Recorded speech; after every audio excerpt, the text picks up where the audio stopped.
A maioria das pessoas nunca leu a Bíblia do começo ao fim, e mesmo aquelas que o fizeram se deparam com passagens insólitas e difíceis de compreender. Mesmo nas pregações e ensinamentos bíblicos, muitos desses textos são evitados, pois são considerados de difícil explicação.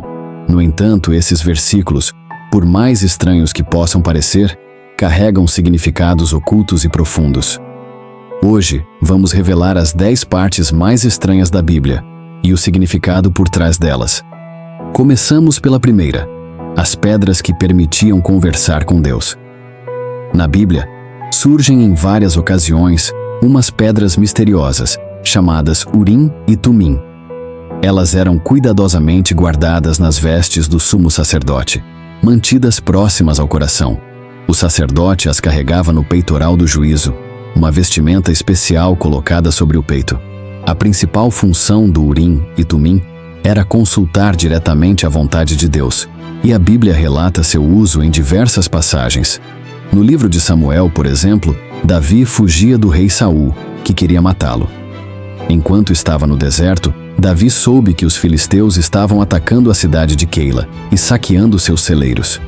Diante dessa situação crítica, ele sentiu a necessidade de agir, mas também de buscar a direção do Senhor. Davi então chamou Abiatar, o sacerdote, que trazia consigo o éfode, vestimenta sagrada, que continha o Urim e o Tumim. Sabendo que Saul tramava o mal contra ele, Davi disse a Abiatar: "Traz o éfode." Em seguida, fez perguntas muito específicas a Deus por meio desse instrumento.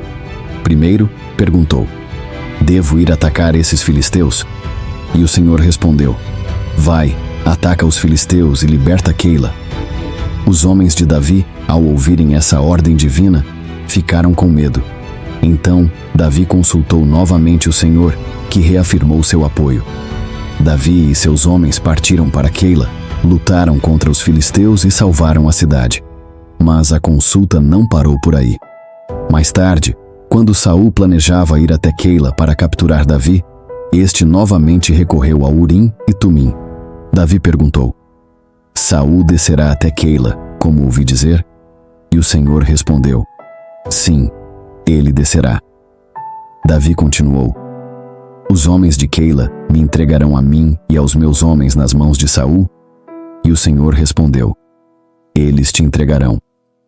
Graças a essa orientação recebida de maneira misteriosa por meio do Urim e Tumim, Davi e seus homens conseguiram fugir a tempo, escapando das mãos de Saul. Mas não foi só Davi quem usou esse canal direto com Deus. O próprio rei Saul também consultou as pedras sagradas, e o resultado foi surpreendente. Durante uma feroz batalha contra os filisteus, Saul impôs um juramento ao exército: "Maldito seja o homem que comer pão antes do anoitecer, até que eu tenha me vingado dos meus inimigos." No entanto, seu filho Jonatas, que não tinha ouvido o juramento, encontrou um favo de mel no bosque e, exausto da batalha, comeu um pouco para recuperar as forças. Mais tarde, quando Saul tentou consultar a Deus através do Urim e Tumim para saber se deveria continuar a perseguição dos filisteus durante a noite, o Senhor não respondeu. O silêncio divino alarmou Saul, que concluiu que havia pecado entre o povo, o que impedia a comunicação com Deus. Determinado a encontrar o culpado, Saul recorreu ao Urim e Tumim e declarou: "Ainda que o culpado seja meu filho Jonatas, ele certamente morrerá." A consulta sagrada primeiro indicou Saul e Jonatas, dentre todo o povo, e depois apontou de forma inequívoca para Jonatas. Saul então disse: "Lancem sortes entre mim e Jonatas, meu filho." E a sorte caiu sobre Jonatas. Descobriu-se que ele havia provado do mel, e embora sem saber, quebrou o juramento feito pelo pai. Atado por sua própria palavra e pelo resultado da consulta divina, Saul declarou a sentença de morte ao próprio filho: "Certamente morrerás, Jonatas." Contudo, o povo, reconhecendo o valor e a bravura de Jonatas, que havia trazido grande vitória a Israel naquele dia, intercedeu corajosamente por ele. Argumentaram diante de Saul que Jonatas havia agido com Deus para alcançar aquela vitória, e assim conseguiram salvar Jonatas da morte. Este episódio revela a seriedade com que se tratavam os juramentos e as consultas divinas na antiguidade. O Urim e o Tumim não eram apenas objetos místicos, eram ferramentas sagradas que podiam determinar vida ou morte, guiando os líderes de Israel nas decisões mais críticas.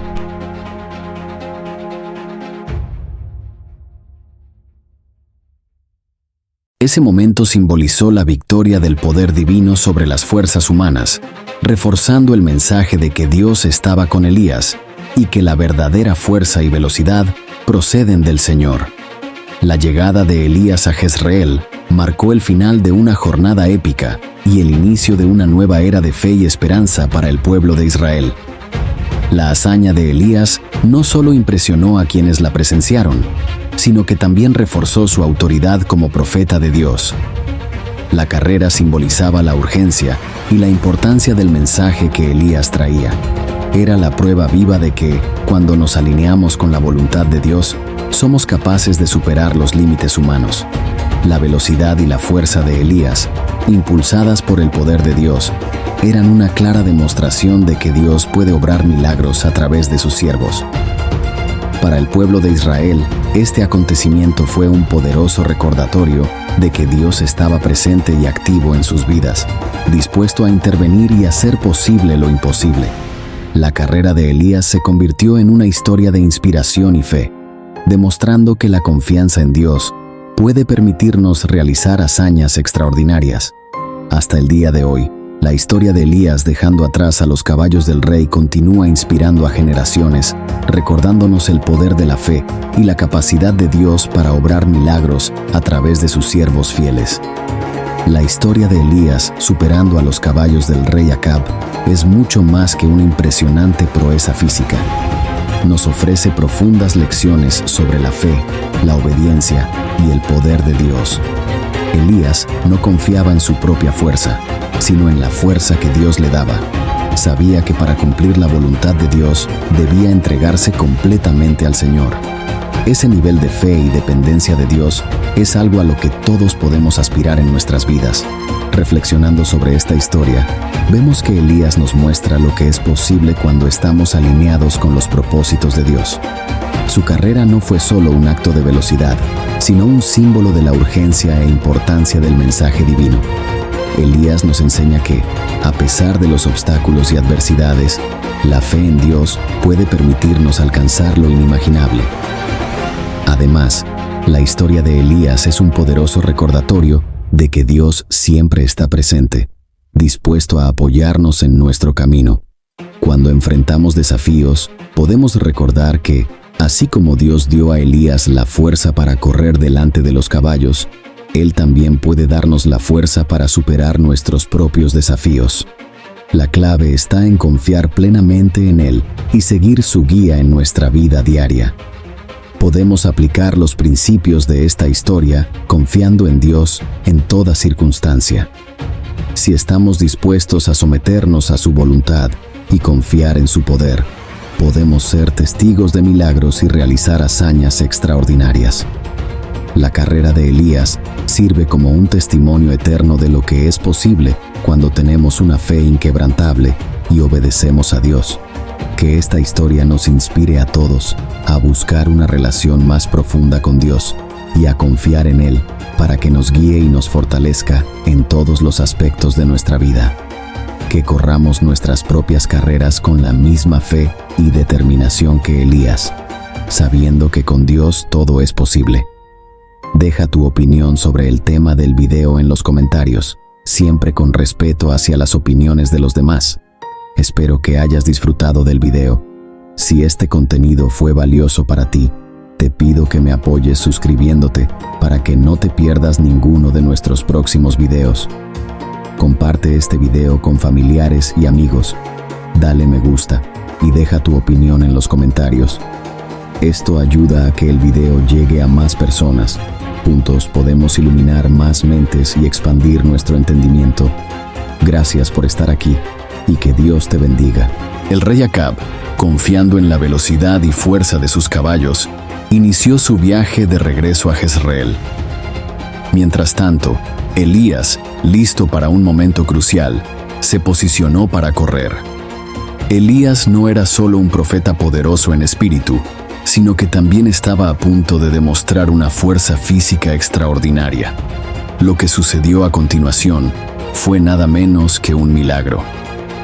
Cada paso que daba Elías era impulsado por una fe inquebrantable y un propósito superior. No corría únicamente con su propia fuerza, sino con la energía divina que lo fortalecía. Imagina la escena. Un hombre aparentemente común superando a los caballos más veloces del rey, no gracias a su entrenamiento físico, sino a la fuerza de una fe profunda y una misión divina. Elías llegó a la ciudad de Jezreel antes que el carro del rey, una distancia de aproximadamente 25 kilómetros. Fue una demostración viva de que lo imposible se vuelve posible cuando el Espíritu de Dios se manifiesta. Elías no solo corrió, voló sobre el terreno, demostrando que con Dios todo es posible. Esta demostración de poder no fue simplemente una exhibición de la habilidad física de Elías, sino una afirmación del poder del Dios de Israel, quien puede otorgar fuerza a sus siervos de formas inimaginables. La carrera de Elías no fue solo una carrera, fue un testimonio vivo del poder de Dios actuando a través de sus fieles. El viaje de Elías hacia Jezreel no fue fácil. La distancia, de aproximadamente 25 kilómetros, estaba llena de terrenos escarpados, colinas empinadas y senderos difíciles. Además, la inminente llegada de la tormenta hacía que el suelo estuviera resbaladizo y la visibilidad fuera escasa. Correr en tales condiciones sería un desafío para cualquier persona normal, pero Elías tenía una misión divina. A medida que avanzaba, el viento se intensificaba y comenzaban a caer gotas de lluvia, transformando el camino en una pista embarrada. Sin embargo, cada obstáculo en el trayecto parecía solo fortalecer su determinación. Elías no disminuyó la velocidad, al contrario, continuó con una fuerza y agilidad sorprendentes. Las condiciones adversas solo acentuaban aún más el milagro que estaba ocurriendo. Mientras la tormenta se formaba rápidamente, Elías continuaba su carrera, impulsado por la fuerza divina que lo guiaba. El paisaje alrededor cambiaba constantemente, pero su velocidad y concentración permanecían inquebrantables.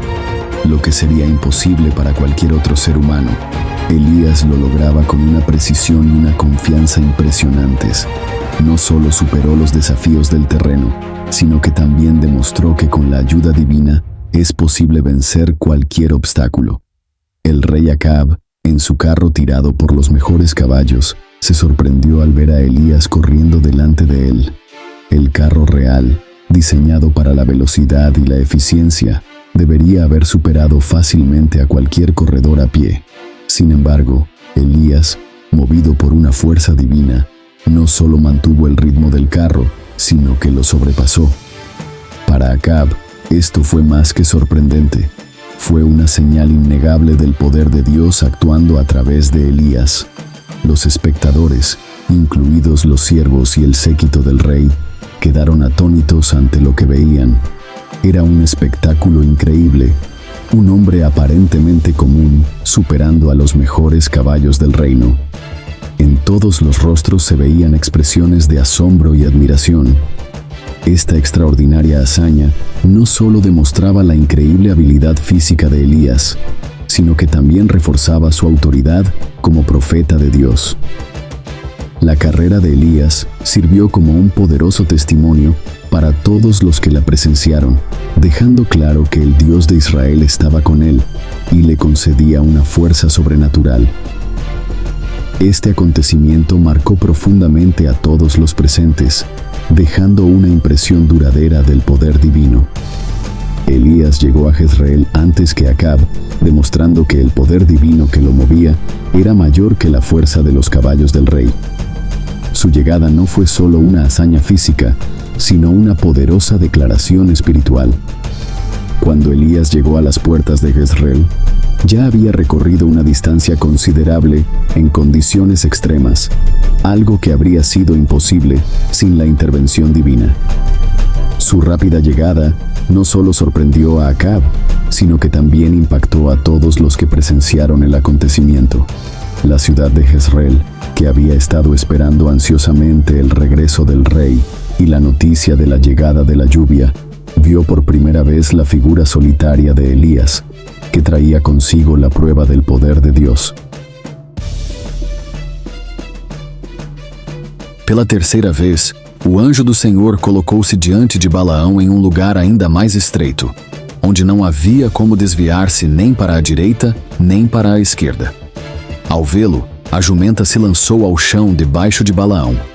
Então, a ira do profeta se acendeu, e ele a golpeou com a vara com ainda mais força. Foi nesse instante que o extraordinário aconteceu. O Senhor abriu a boca da jumenta, e ela disse a Balaão: "O que te fiz, para que me tenhas espancado estas 3 vezes?"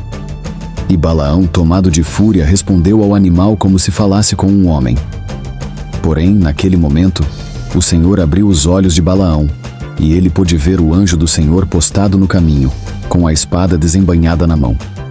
Tomado de temor, Balaão se curvou e prostrou-se com o rosto em terra. O anjo do Senhor o repreendeu, acusando-o de crueldade contra a jumenta, que por 3 vezes lhe havia salvado a vida ao desviar-se do perigo. O anjo então reiterou: o caminho de Balaão era perverso diante de Deus. 3. A mão que escreve na parede.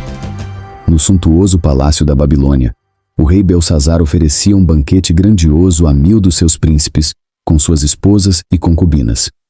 Em meio à embriaguez e à orgia do vinho, o rei cometeu uma profanação grave. Ordenou que trouxessem os vasos de ouro e prata que seu predecessor, Nabucodonosor, havia tomado do templo de Deus em Jerusalém. Com esses objetos sagrados nas mãos, o rei e seus convidados brindaram em honra aos seus deuses de ouro, prata, bronze, ferro, madeira e pedra.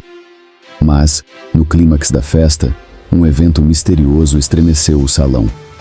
Do nada surgiram os dedos de uma mão humana que, diante de todos, começaram a escrever palavras enigmáticas sobre o reboco da parede iluminada pelo candelabro. As palavras escritas eram Mené, Mené, Tekel e Parsim. O rosto de Belsazar empalideceu. Seus pensamentos o atormentaram e seus joelhos batiam um contra o outro de puro pavor.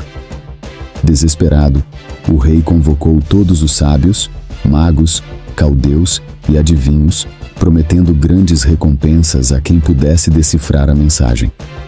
Mas nenhum deles, com toda a sua vangloriada sabedoria, conseguiu interpretar o que significavam aquelas palavras.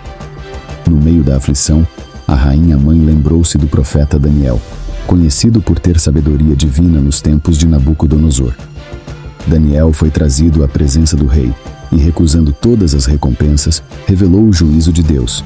Disse Daniel: as palavras são Mené. Deus contou os dias do teu reino e deu-lhe fim. Tekel. Foste pesado na balança e achado em falta. Pérez. Teu reino foi dividido e entregue aos medos e persas. A sentença divina foi fulminante e irrevogável. Naquela mesma noite, conforme Daniel havia profetizado, Belsazar, rei dos caldeus, foi morto, e Dário, o medo, tomou o reino. Este acontecimento permanece como um solene lembrete do poder soberano de Deus sobre os impérios da terra e de seu julgamento contra a arrogância e a profanação. 4. A proibição de cozinhar o cabrito no leite da mãe. Há uma proibição intrigante nas Escrituras, que tem despertado curiosidade entre os estudiosos da Bíblia. Ela aparece 3 vezes no Antigo Testamento, especificamente nos livros de Êxodo e Deuteronômio. Não cozinharás o cabrito no leite de sua mãe.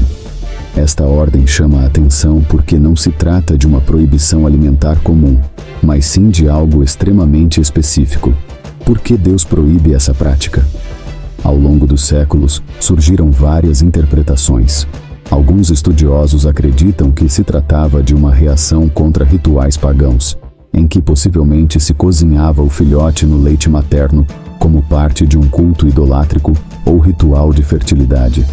Essa prática pagã simbolizava uma perversão da ordem natural da vida, misturando o leite, símbolo de nutrição e vida, com a morte cruel do animal recém-nascido.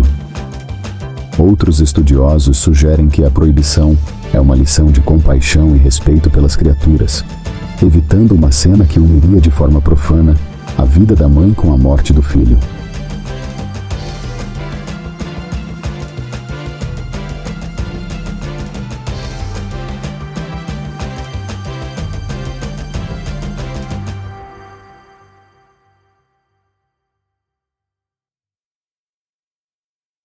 Coções dessa natureza, com fins supersticiosos ou de culto à fertilidade.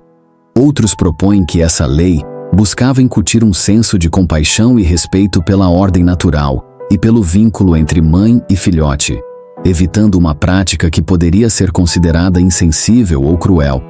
Usar justamente o sustento da vida para cozinhar a sua descendência. Na Torá, essa lei se repete em diversas ocasiões, sendo um dos pilares fundamentais das leis alimentares judaicas, levando à estrita separação entre o consumo de carne e de produtos lácteos. 5. Moisés vê as costas de Deus. No livro do Êxodo, Moisés pede para ver a glória de Deus. Após interceder pelo povo de Israel e experimentar uma comunhão única com o Senhor, ele ousa fazer um pedido arriscado: "Rogo-te que me mostres a tua glória." A resposta de Deus é solene. Ele diz que passará diante de Moisés para que o veja, mas acrescenta um aviso crucial: "Não poderás ver o meu rosto, pois homem algum verá a minha face e viverá." Contudo, num ato extraordinário de graça para com seu servo, Deus concede a Moisés uma experiência singular: permitir que ele veja suas costas. Para isso, instrui que Moisés fique sobre uma rocha e diz: "Quando a minha glória passar, te colocarei numa fenda da rocha e te cobrirei com a mão até que eu tenha passado. Depois, retirarei a mão e verás as minhas costas, mas o meu rosto não será visto." Protegido pela mão divina na fenda da rocha, Moisés pôde perceber uma manifestação velada da presença de Deus, descrita como as suas costas, depois que a plenitude da sua glória havia passado. Essa descrição humanizada de Deus tem sido fonte de profunda reflexão. O que viu exatamente Moisés? O texto não especifica. Mantendo o mistério sobre a natureza, precisa dessa visão. A interpretação é que nenhum homem pode ver o rosto de Deus e permanecer vivo, dado o poder absoluto de sua glória. Mas o Pai providenciou uma forma de Moisés experimentar uma medida dessa glória, sem ser consumido. 6. Jesus escreve na areia e contradiz o Antigo Testamento. O Antigo Testamento descreve castigos severos para certos pecados, como forma de estabelecer uma sociedade ordenada sob o pacto com Deus. Entre esses castigos, destacava-se a lapidação, a morte por apedrejamento, para delitos considerados extremamente graves, como blasfêmia, idolatria, feitiçaria e pecados sexuais, como o adultério. Um exemplo está no livro de Números, quando um homem é encontrado recolhendo lenha em pleno sábado, algo proibido pela lei. Após consultar ao Senhor, Moisés recebe a ordem: o homem deveria ser apedrejado por toda a congregação fora do acampamento. A seriedade da lei era absoluta. No entanto, no Novo Testamento, Jesus apresenta uma abordagem transformadora. No Evangelho de João, os escribas e fariseus trazem até ele uma mulher surpreendida em adultério. Segundo a lei de Moisés, ela deveria ser apedrejada. Eles perguntam a Jesus o que deveria ser feito. Jesus, em vez de responder imediatamente, se inclina e escreve com o dedo no chão como se não os ouvisse. Diante da insistência, Jesus se levanta e diz: "Aquele que dentre vós estiver sem pecado, atire a primeira pedra." E voltou a escrever no chão. Um a um, os acusadores envergonhados se retiraram, dos mais velhos aos mais jovens. Ficaram apenas Jesus e a mulher. Levantando-se, Jesus pergunta: "Mulher, onde estão os que te acusavam? ninguém te condenou? Ela responde: ninguém, Senhor. Então Jesus declara: nem eu te condeno, vai e não peques mais. Com essa atitude, Jesus contradiz o Antigo Testamento, introduzindo um princípio radical de compaixão, oferecendo arrependimento e nova vida, em vez de condenação. 7. Jesus amaldiçoa e destrói uma figueira. Nos evangelhos de Marcos e Mateus, encontramos um episódio em comum. Jesus amaldiçoa uma figueira. Durante os dias que antecederam sua paixão, Jesus e os discípulos iam de Betânia a Jerusalém.